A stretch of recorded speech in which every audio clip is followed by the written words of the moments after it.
I was told never to begin public speaking on a negative note, so I'm going to do just that. I want to begin by telling you what these talks are not.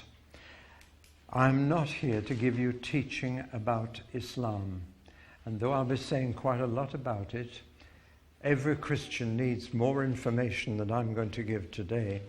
And I'm going to begin by recommending a book by a friend of mine called Patrick Sukhdev, who is a Pakistani ex-Muslim, now a wonderful Christian, who has recently gained a PhD for the study of how Christians are being treated in his home country in Pakistan.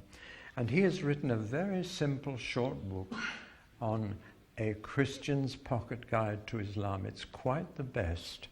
And we've got a supply outside, and I believe every Christian needs to be informed about the history, teaching, and practice of Islam, because I'm not here to give that. Secondly, I'm not here to attack Muslims. I am not here to increase fear or hatred of people who believe in Islam. There's enough fear of Muslims already around, and I hope it might be reduced by what I'm going to say. Muslims are people made in the image of God. God loves them. Christ died for them. They are sinners like us needing salvation. And I want to say that right away. I'm afraid I may be accused of racism or Islamophobia. That is not my emotion or my intention. Thirdly, I am not here to talk about evangelism of Muslims. Many others are more experienced than I am in that field, and their advice and wisdom is widely available to us.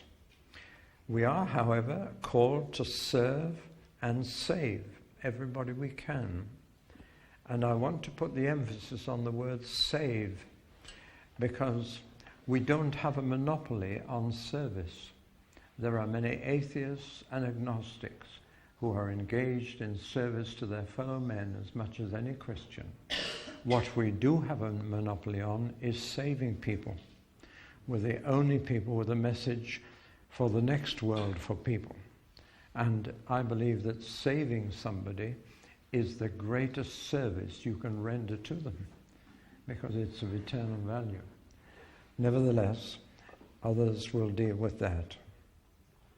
The challenge is to us Christians, and this message is not directed to the public, and certainly not to Muslims, though I guess it'll find a way into their hands, but it's a message to the church in this country.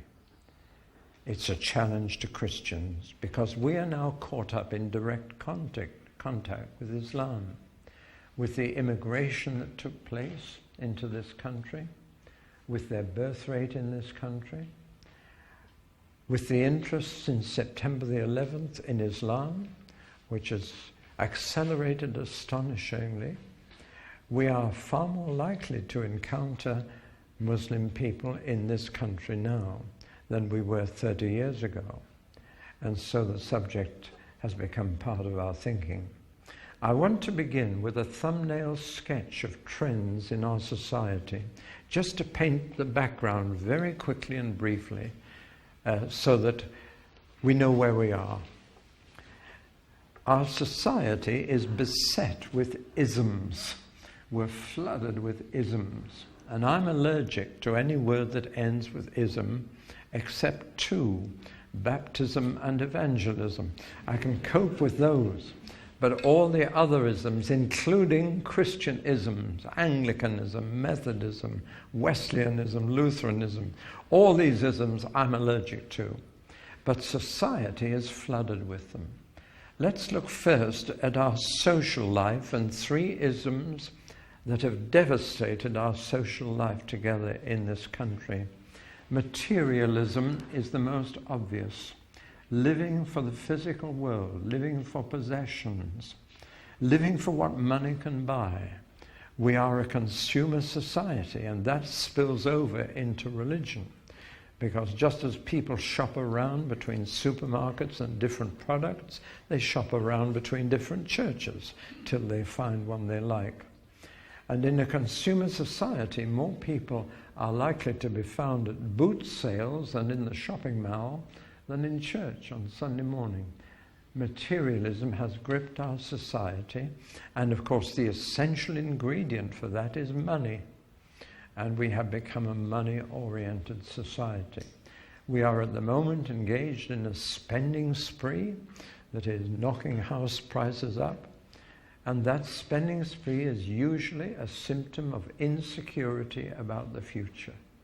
Insecurity over money. Will my savings keep their value? Will my pension come in? Let's spend it now. The second ism that I feel has taken over our society is hedonism. H-E-D-O-N, hedonism. That's the pursuit of pleasure, happiness, even the pursuit of comfort. And of course the essential ingredient now is health. And we have become a very health-conscious society. Because if you haven't your health, how can you enjoy any other pleasure? And so health shops are a feature of the high street as never before. And of course, in a hedonistic society, sex will play a major role. The third ism in our social life is secularism. Religion plays less and less part in public life. It's been privatized. It has become a personal hobby pursued in our spare time. It plays less and less part in public life. It's become a leisure interest. And in a recent Gallup poll conducted by the Reader's Digest office, they listed the most godless nations in the world in order. Japan came top of the world nations for godlessness. Now, I don't know how they defined or measured this, but that was their conclusion. The United Kingdom came second in the whole world for sheer godlessness and lack of religion. I throw that out. Let's look at our mental outlook, because that's even more important than our social life. The way people think, the way their worldview. And I want to mention 3 isms that have profoundly affected the way we think in this country.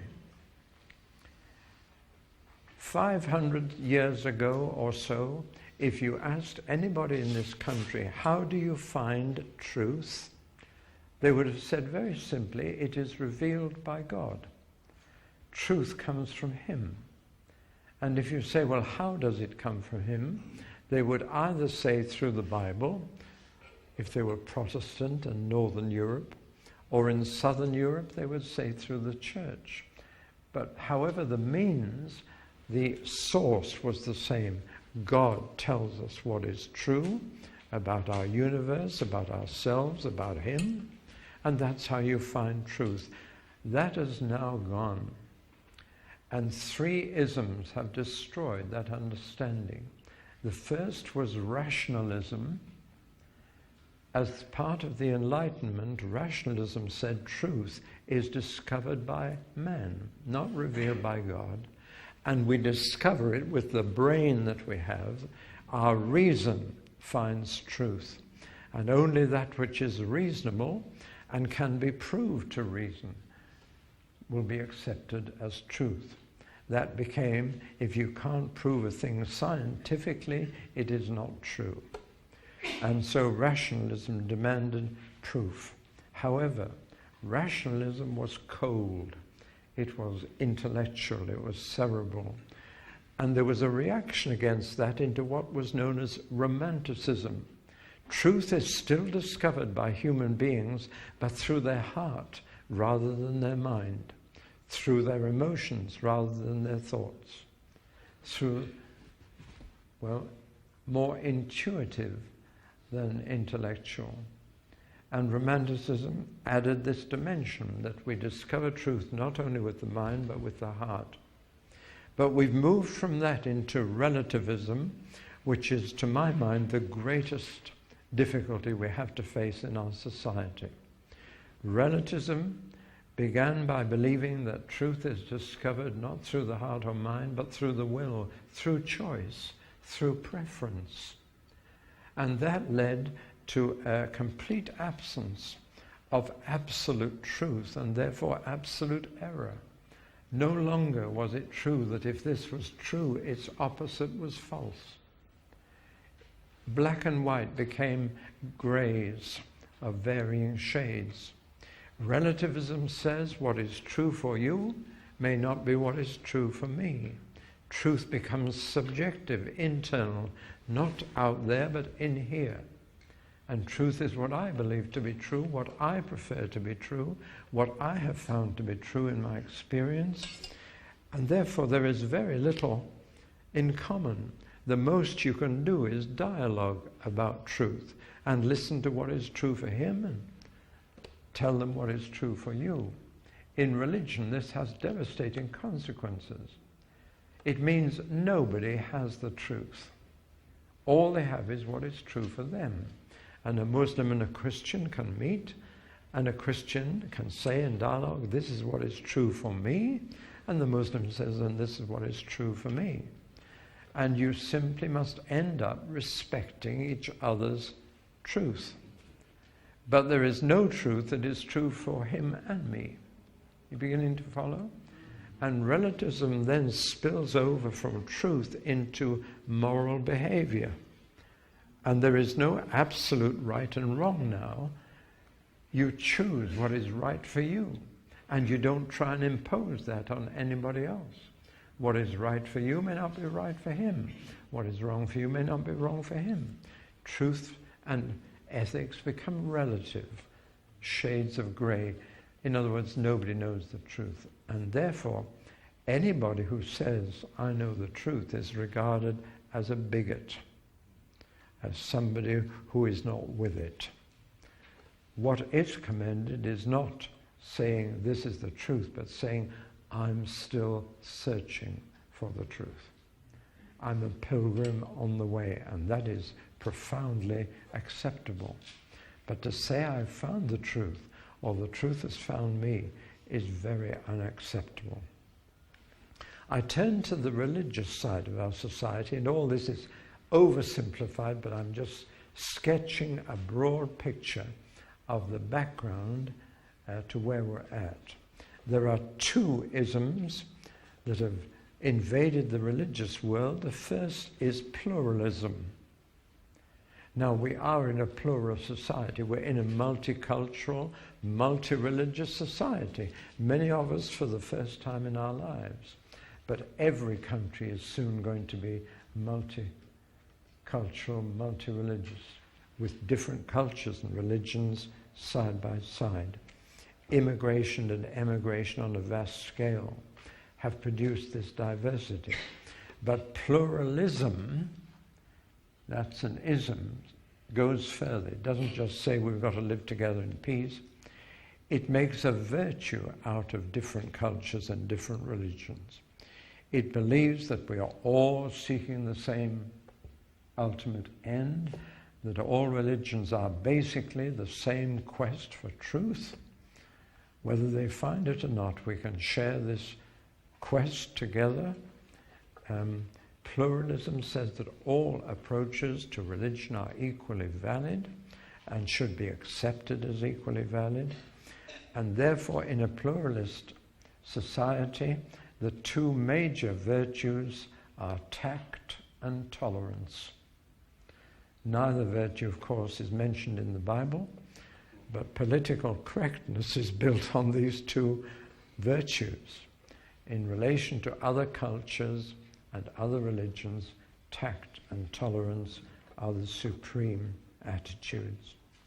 The other ism in the religious world is syncretism, and it follows from all the other isms I've mentioned. Syncretism is the coming together of all religions for common purpose. And with that syncretism has come an idea that religion is not for God, it's for man to discover common values and attitudes. The only time I've heard the Duke of Edinburgh preach in church was in St. George's Chapel, Windsor. And I was surprised that he was the preacher. I'd never heard him preach. And his sermon was very simple. Let all the religions of the world come together to save wildlife. And he was a powerful preacher. But it was pure syncretism that for human purposes, the religions must get together. The Pope did the same thing by calling representatives of all different religions to Assisi in Italy, made famous by Francis, to pray for world peace. In other words, when religion is seen primarily for human purposes, then people say, why don't the religions get together? Especially, they said, the three monotheistic faiths of Judaism, Christianity, and Islam. If they all believe in one God, why can they not get together for the sake of world peace, to save the environment, for social justice, for all the things that would make human life happier and better? In all that discussion, there is no discussion of doing it for God. It is human-centered and oriented. What can all the religions together do for the human race? And if they stay apart, they are preventing those objectives from being achieved. The result is that in the mass media in our country, in BBC and ITV, they no longer make any differentiation between religions when they are planning programs. They talk about the faith community. What does the faith community say about this? What is the faith community? Already they have accepted a syncretistic view of religion. We are all faith people as against non-faith people. And non-faith is defined as the common enemy of faith. And therefore, why can't all believers of different varieties get together to spread faith among the non-faith community and the atheists and agnostics in our country? It was that desire which led Prince Charles to say he wanted to be known as defender of faith. And that was the thinking behind it. For the human purposes of bettering society, it is much better for us to drop our differences and become a solid community of faith to communicate values, personal and public values, to society. And incidentally, before some of you throw that title, Defender of the Faith, at our royal family, you need to remember that the title was given to King Henry VIII by the Pope because he wrote a book against Luther and the Protestant Reformation. So that in its origin, Defender of the Faith means defender of the Catholic faith against Protestants. Naughty me loves telling people in Northern Ireland that. But don't think that it means defender of the Christian faith. It doesn't. But this is the trend of syncretism. The difference is between faith and non-faith. And the faith community is treated as a unit. Well, now all that's very much a thumbnail sketch. Alongside all those isms is a sharp decline in Christianity. I call it a hemorrhage. The church has been hemorrhaging for years now. The Church of England was losing 1,000 people a week, especially young people, and now more particularly, the latest figures show losing men. And that's a very significant point, which will come up later. The Methodists were closing 2 church buildings a week. Under 5% of the population attend church weekly. There are some glorious exceptions. There are some lively churches, some a few thousand strong. But when you put them against the background of the population they serve, they are infinitesimal. Yes, you may be able to get a church of 2,000 or 3,000 in London out of 8 to 10 million people. And that's probably the same proportion as a village with 30 attending church. We need to get things in proportion. We tend to focus on the successful churches without looking at the context in which those churches are successful.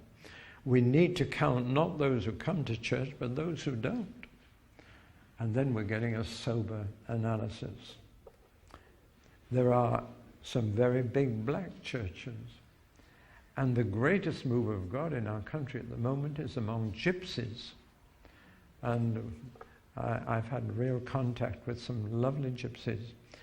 One camp I visited, every caravan has Jesus stickers in the windows.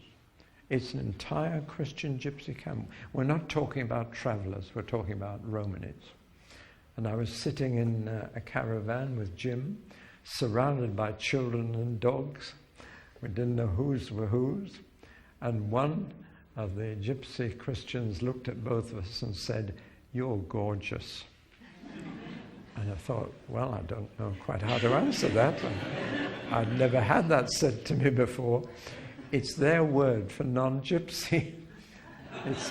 It's like the Jewish word Gentile. A gorgia is someone who's not a Romani. And we are gorgeous. But it's been a joy to meet them. They call God Devil. And in their prayer, devil, devil. I thought, they're praying to the devil. Had to learn a whole new language. And among prisons too, there's a real move of God. However, set against the total scene of Britain, it is nowhere near enough salt or light to do its job. This country is post-Christian. We are now in the 3rd and 4th generations that have had nothing to do with the church or the Bible. And this has created a gigantic spiritual vacuum. And the question is, what will fill it? You see, all of us have a God-shaped blank in our souls. Society has a God-shaped blank. We are people made in the image of God. And that vacuum has to be filled with something or someone. We are by nature worshippers. And what we worship, we become like. Our devotions to a God have a profound effect on our character and our conduct. So what's going to fill this gap? Well, human beings may fill it. We can worship an idol who is a human being. And we've seen examples of this in recent weeks. They may come from the field of sport. And when you see a crowd at a key sport event, you are seeing a profound act of worship. I came across this amazing picture of Posh and Becks depicted as Hindu gods. I thought, that's a profound statement. It's a very complicated picture full of religious symbolism. But one of the Spice Girls and a footballer become gods and are worshipped widely. From the world of sport and the world of entertainment, pop stars, stage and screen provide our deities. But they are very fleeting gods. One defeat in a match is enough to destroy the pedestal.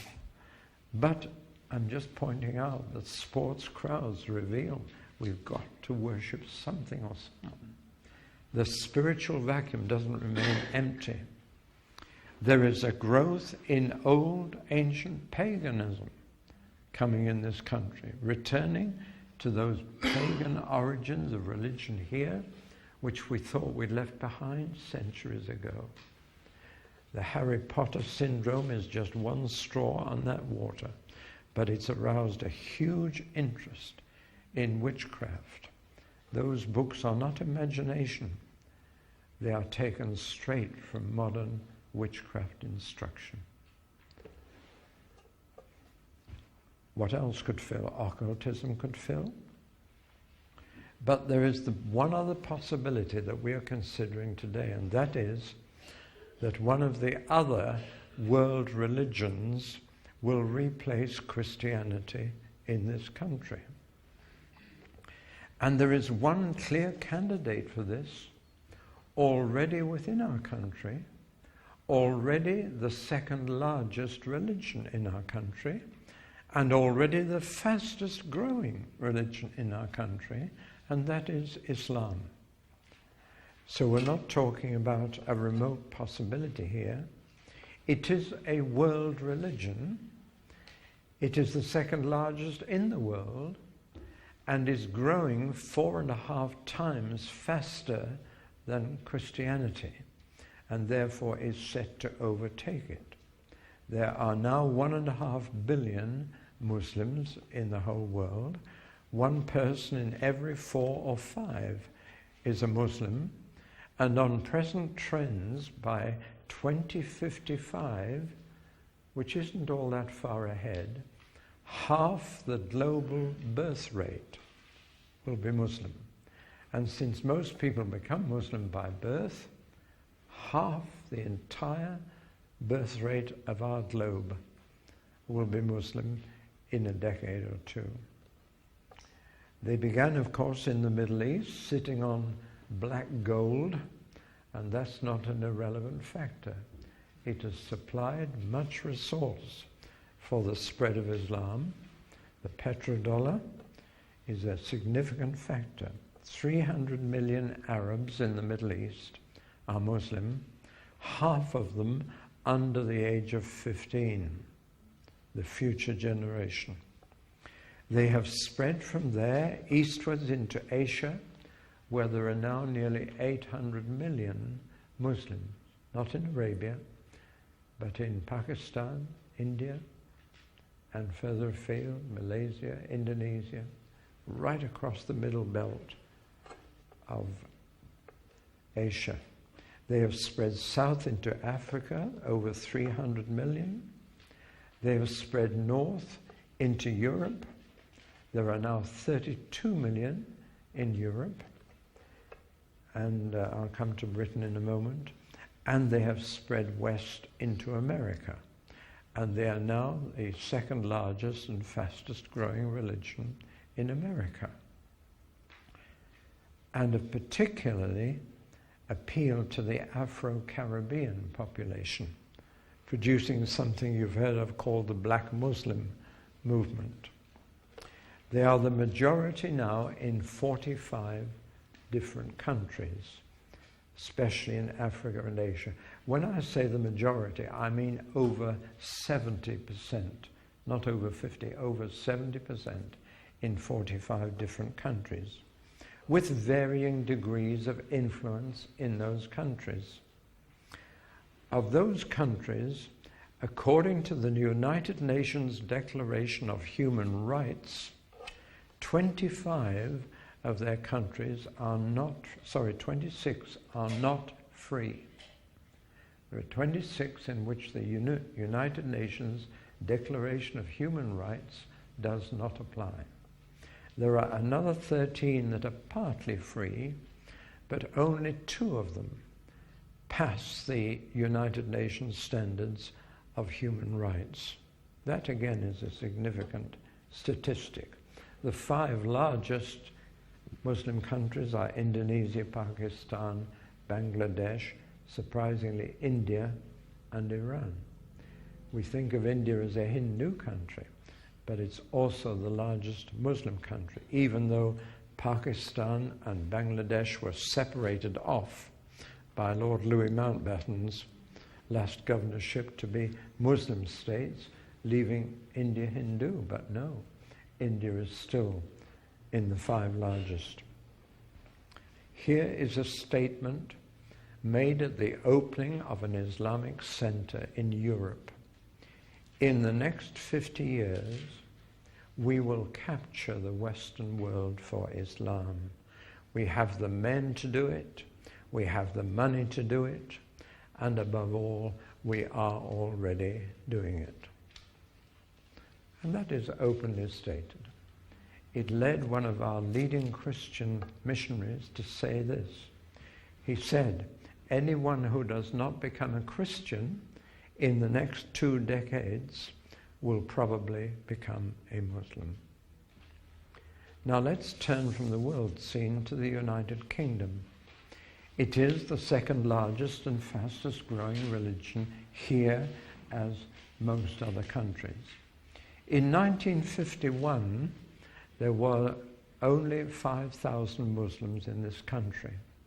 And the first mosque which had been built, even years before that, was at Woking, a few miles from here. As you take the train from Woking to London, look on the right-hand side, and you'll see a little old mosque, which was the first one built. There are now over 2 million Muslims, not 5,000, but 2 million, and that's taken 50 years. Of course, most was by immigration, which was legal when the British Empire was dismantled. Now, most is by illegal immigration. And we know the whole question of the asylum seekers. Many of them are from places like Afghanistan, and they are coming in unofficially. There is also a great deal of growth by marriage, especially English women marrying Muslim men, which is encouraged. My wife and I were in a tiny village in the heart of rural England, and we were discussing the whole situation. I said, well, there can't be much happening here in this little village. And we told that 4 or 5 of that little village, 4 or 5 women had married Muslims and were now part of the Muslim faith. We were also told, incidentally, that there was an exhibition of Islam in the little village primary school taking place at that very moment. And this was a village where you thought Islam wouldn't be anywhere within miles. I'll come back to that. There is conversion going on, even among English people of long standing. Not far from us is a place called Greenham Common.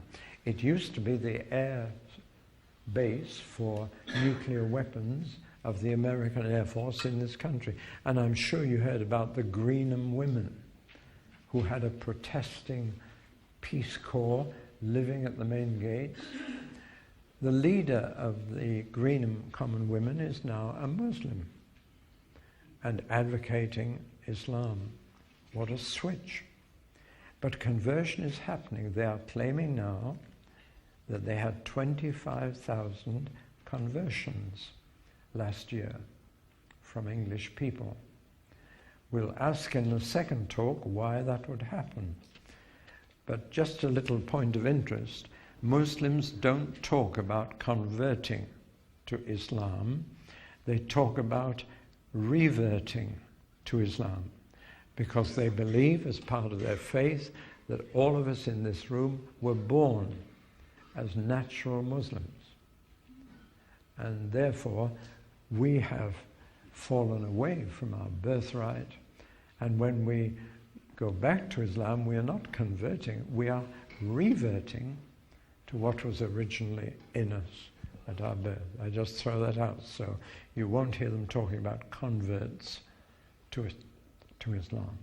The birth rate, of course, at least a third of the Muslims in this country were born here.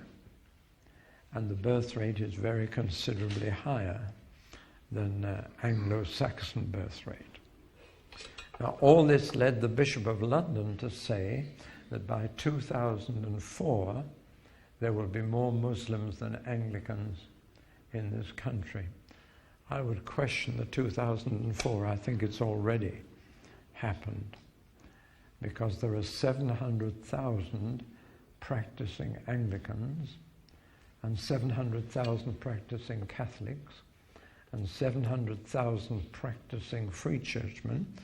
It's neck and neck between the 3 main groups, and all that adds up to 2,100,000, which is the exact number of Muslims in this country? Well, there are many straws on the water. I just run through them. 2 mosques a week being opened. I read one book that questioned that figure and said it's more like 1 every 2 weeks. You can take either figure, but either figure is astonishing. I think many people here became aware of Islam when Salman Rushdie had a fatwa or death sentence pronounced on him for a book entitled The Satanic Verses. A rather humorous incident happened with that. Our police, at great cost, hid him, protected him, and had to move him from one security house to another. And on one of those moves, he was lying on the floor in the back of a police car covered with a police greatcoat. And it passed the big mosque in Regent's Park and broke down right outside the mosque. And it was with great difficulty that it got it going again, got into some new hiding place. But people reading about all this in the paper says, what's going on in this country? Princess Diana, as we know, came within a hair's breadth of introducing Islam into our royal family. I do not believe that her death in the car crash was a conspiracy by anyone. But I have to say I was relieved that that relationship didn't proceed any further. The Queen opened a £2 million festival of Islamic faith, and Prince Philip sponsored a £7 million trust to produce the first authorized English version of the Quran. Now, I believe our royalty does have an obligation to recognize all parts of those who are part of their kingdom, and therefore must be fair to different groups. However, I object to someone in that position being the head of a church. It's incompatible to be the head of a Christian church and yet to be having to act that way. The royal family is under great pressure. John Major, as Prime Minister, our previous Prime Minister, opened a 12 million multimedia centre in London for spreading Islam by every possible means of the media. Charles, as I've told you, wants to be defender of faith, and that is partly because he is very sympathetic to the Muslim faith, for reasons which I'll tell you later. The media, especially since September the 11th, has given unprecedented publicity to Islam to reassure people that Islam had nothing to do with the atrocities on September the 11th, and has given unprecedented publicity. I wish it would give as much opportunity for Christians to preach and not just sing hymns or put on spectacular shows. I have a newspaper cutting here which labeled "The Attraction of Islam," says this: with more programs planned, Channel 4 is turning into the voice of British Islam. And week after week after week I was recording programs to prepare this talk which were uncensored, total freedom for the Muslim faith to be explained and propagated. In politics, 23% of our bank reserves are petrodollars. And if we so offended the Muslim cause that they withdrew their money from our banks, we are in serious trouble. It is not just investment coming in. Our export market is very dependent, especially on military arms to Muslim countries. So our economy has become very tied up. I was speaking last week to a lawyer, a solicitor, who found himself conveying hotels and businesses to Arabs in London, and he just said, you would be absolutely astounded if you knew how much that in the city of London is already in Muslim hands. So the question comes, could Islam become a major religion here? Could it become the main religion? Well, some people say it is possible, others say it is probable, but I have a rather different answer that I'm going to give. But first, let me quote from the main speaker at the opening of the largest mosque in Western Europe, namely in Regent's Park in London. And he said this: if we win London for Islam, it won't be hard to win the whole Western world. And the target is London. They see London as the gateway to Europe and the European community. There is more hope for them to become a force here than anywhere else in Europe, though there are Muslims in many other countries. Incidentally, the mosque in Regent's Park was built by a building contractor called Laing, which was a Christian foundation. Member of the Brethren, Sir John Laing, built up one of the most successful building contractors in this country. You must have seen Laing on many a mobile crane. Well, he had gone by the time they built that mosque. But Laing's construction company, with thousands of employees, was recently sold for £1. It has become a worthless outfit bought by an Irish firm. Well, will Islam fill the spiritual vacuum in Britain? I have a very clear answer for you, but I must explain how I came to it. I have been preparing this talk for months, but I have been prepared for it for years. Some of you who used to listen to me in Guildford have reminded me of the prediction I made way back in the 1970s, early 1970s, that the real challenge to Christianity is not communism, but Islam. Very few people took me too seriously then, because they thought that's overseas. That's a problem for the missionaries. But in fact now, the situation is totally different. And looking back over the decades, indeed it goes back beyond the 70s, every decade something has happened to me that has brought me nearer to this day. Back in the 50s, I was a Royal Air Force chaplain and got into trouble with the authorities in my first 6 months for cancelling parade services, which brought the men to worship in a frame of mind that was totally alien. And our services were released when men weren't subject to an hour's parade in their best uniform before they worshipped. But that didn't go down with the authorities. And I was posted to Aden and found myself for the first time in my life in an alien culture that I had no experience of before, never thought about it. I was woken up early by the call to prayer, the muezzin, because my wife and I lived inside the extinct crater of a volcano in an Arab township that you reach through a tunnel in the volcano rim. If any of you have been to crater, you may know it. And there we were really confronted. For example, not only with prayers, but prayers at street corners. I never understood Jesus' words about praying at street corners till I got there. And men would unroll a mat and pray in the middle of the street, which is terribly un-English, isn't it?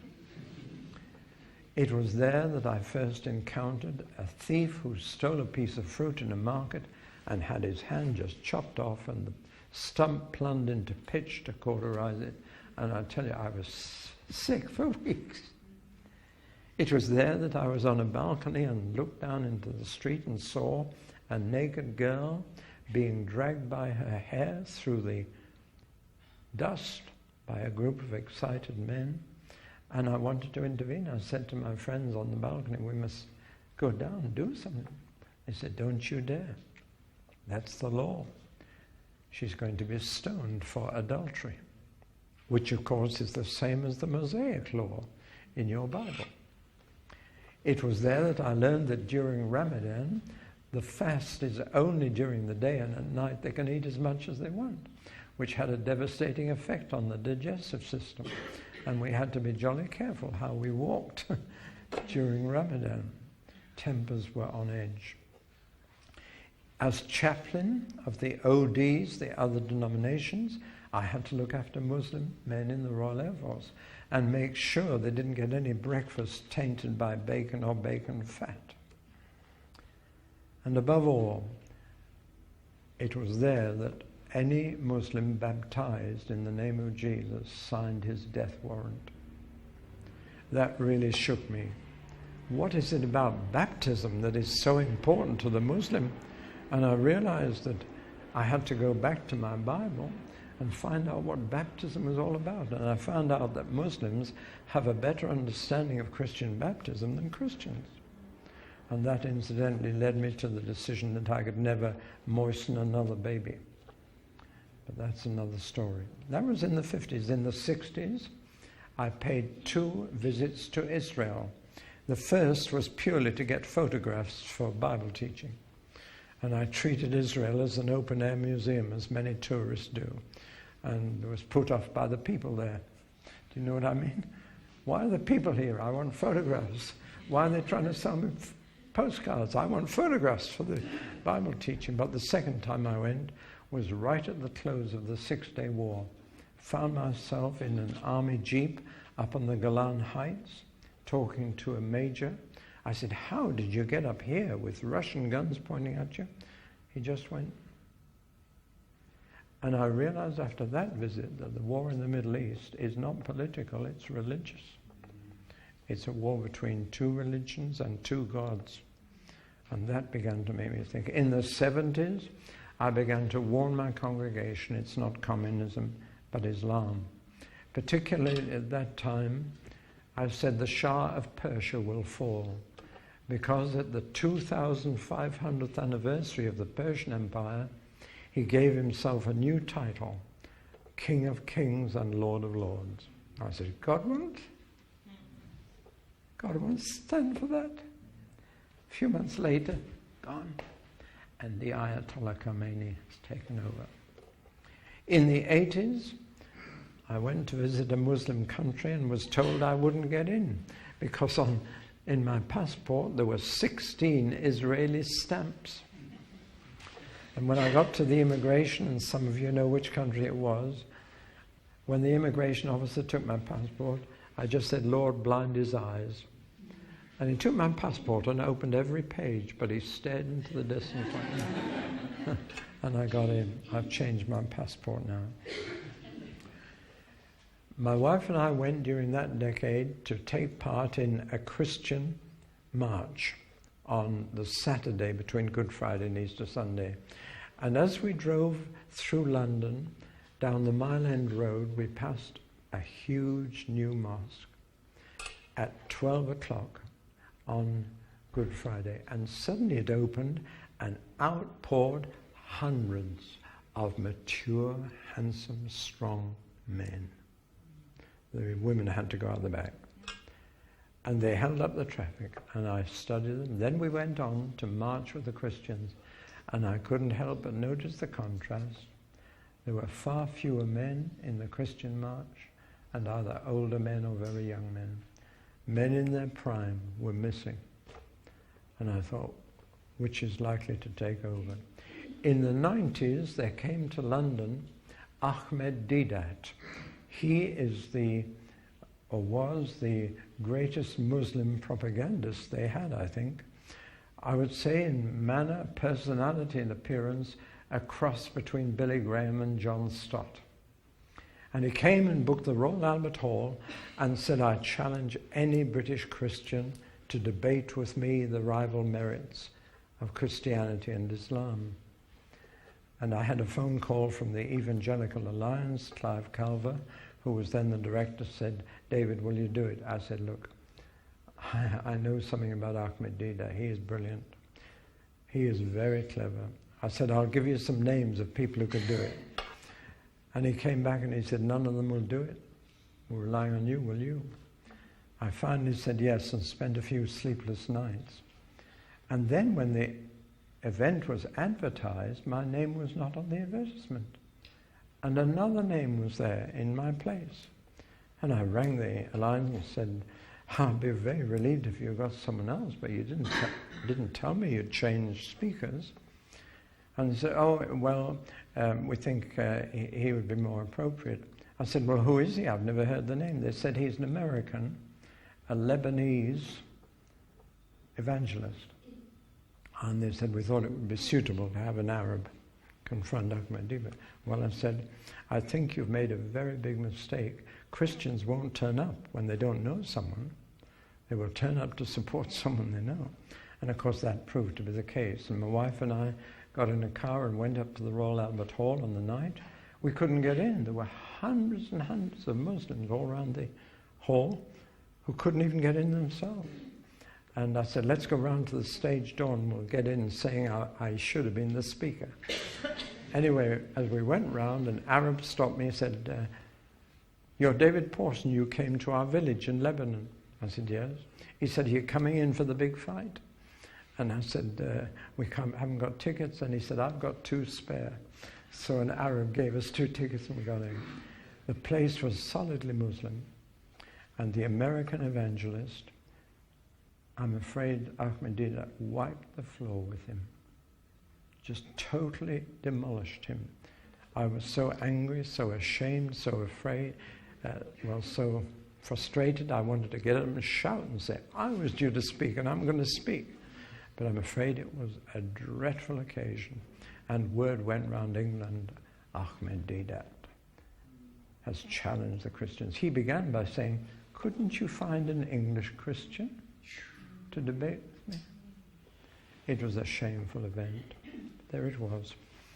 Some people have told me you were saved from it because that American evangelist, his ministry was ruined that night and he's never ministered again. His son committed suicide a day or 2 later. So maybe I was saved. Now we're in the 2000 and 9/11, as the Americans call September the 11th, is on us. Since then, there has been widespread interest in Islam. I made a tape 5 days after the event. We had to produce about 10,000 copies. It's gone round the world. Do get that tape if you haven't had it, but the seeds of today were in it. But now I come to the climax. A few months ago, I went to a meeting, ostensibly to give us information about Islam. And that was all it was. It was to help Christians to understand and appreciate.